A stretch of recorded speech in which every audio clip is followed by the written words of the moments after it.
A tērā wiki tū ai te whakataetai ā-motu mo te waka ama I Karapiro. Ko te rōpū o Waitākere kei te whakapono, ka wikitoria rātau I tēnei tau nā te kaha whakaharatau, ahakoa ngā taumahatanga.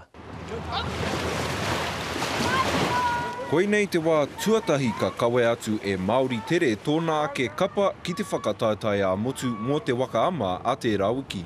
100% in myself. I'm expecting all the teams from Waitākere to do well at Nationals. Ahakoa ko tana tautua tahi hei kai hautu mo te kapa o Waitākere nei. Help each other out, encourage each other.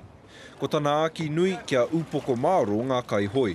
I'll probably say if there was light out here, they're probably out here at night as well.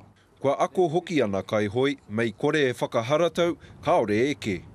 Me ki ko ngā whewua kua whati, ko ngā maihara kua pakaru, kua te katoa. Engari, ko mātou tonu tērā, haere tonu ana.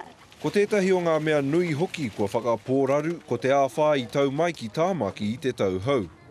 Ahakoa te kino o te huarere pēnei tonu I tēnei rā, kei te kaha tonu rātau ki te whakaharatau, kei eke panuku rātau a tērā wiki. Just been reminding the kids that, it could be a nice day at Nationals, it could be a bad weather at Nationals, so you just got to have to put up with it and train in it. Engari ahakoa ngā pōreareatanga, kaore he mea I tua atu mo tēnei kapa o Waitākere. It's been awesome. Waka ama, tūmeke brothers. Te he mararau hihi, te karere.